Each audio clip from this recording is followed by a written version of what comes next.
Dans ma précédente tribune, intitulée La Cour suprême face à son serment, je dénonçais déjà le comportement des cadres locaux de COSA 1. Leur arrogance institutionnelle a inutilement entravé le processus de décentralisation, portant ainsi atteinte aux droits que la chambre administrative de la Cour suprême se doit de rétablir. Tous les regards sont tournés vers la Cour suprême. Aujourd'hui, cette situation a des conséquences concrètes, toutes les communes sont paralysées, et les passations de services entre élus exécutifs communaux restent suspendues, en attente de la décision de la Chambre. Cette situation résulte du simple zèle de certains militants à la base, qui, faute de formation ou de volonté de se conformer au texte, ont créé un incident évitable.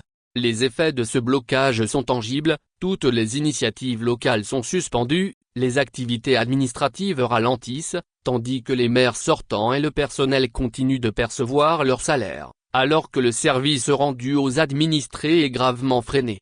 Voir plus billets pour événements sportifs et vêtements de sport. Analyse de la politique, journalisme d'investigation, analyse politique togolaise, actualité du Togo, information sur Fort Guide touristique Togo, nouvelle politique Fort Gnassingbé. Actualité. C'est un coup dur pour la décentralisation. Le mandat risque de patiner, car, selon un arrêté récent, les sessions municipales doivent se tenir le premier lundi de chaque trimestre. Logiquement, la première session budgétaire aurait dû se dérouler le 6 octobre 2025. Or, la convocation même de cette réunion a violé les dispositions du décret encadrant les réunions municipales, qui stipule qu'elle doit se tenir dans les 2 mois suivant l'élection des conseillers municipaux. Le retard accumulé aurait pu être rattrapé si COSA 1 n'avait pas provoqué cet incident inutile. Nous sommes déjà à la mi-novembre, et la première session n'est toujours pas effective. Le manque de délai explicite dans le code électoral et dans la loi sur la décentralisation pour que la Cour statue sur le recours concernant l'élection des maires et adjoints est inquiétant,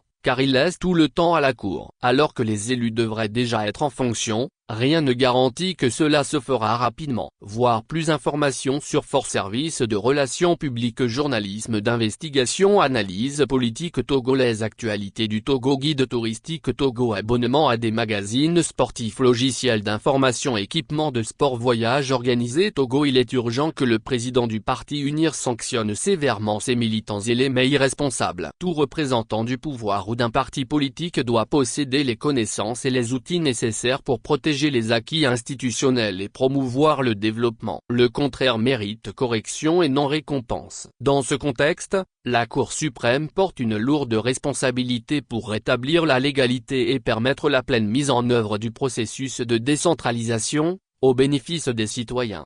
Essodina sociologue.